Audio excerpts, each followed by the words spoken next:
God, God's blessings to you as we gather for our weekly reflection on faith, justice, peace, and community.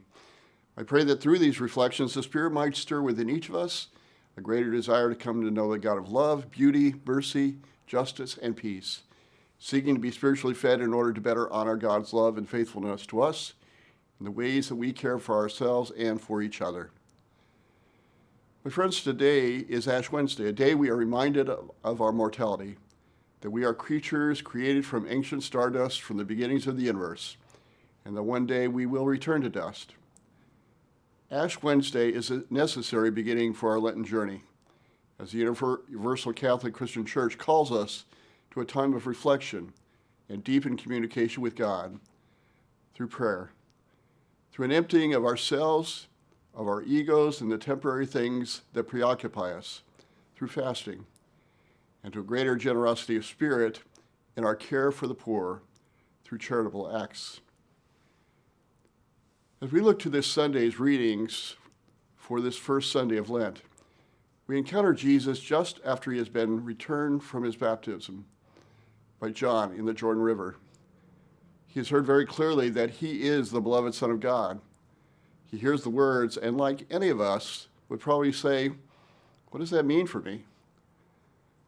You see, my friends, some would believe that Jesus knew from his birth that he was God's only beloved Son.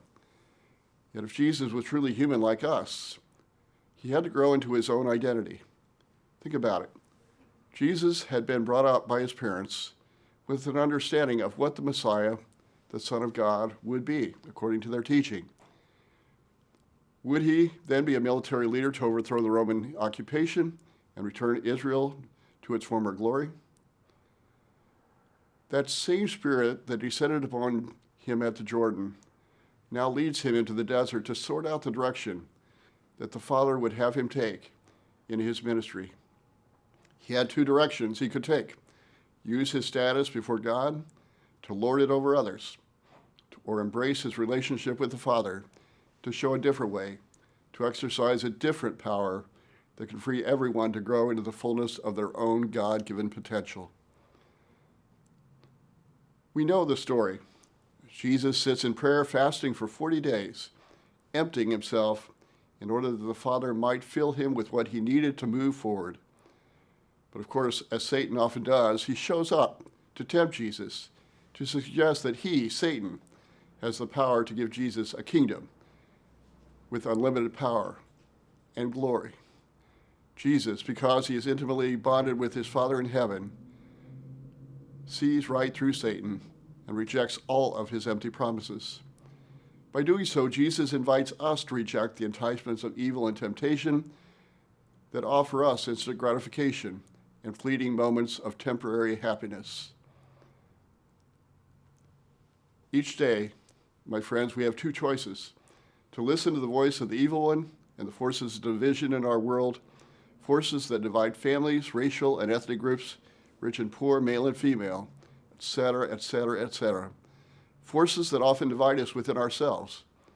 Or we can listen to the voice of Jesus, the one who created us, who sustains us, who accompanies us through this life, through the gift of the Spirit, the one about whom we proclaim at the end of the Lord's Prayer, "For thine is the kingdom, thine is the power, and thine is the glory, forever and ever."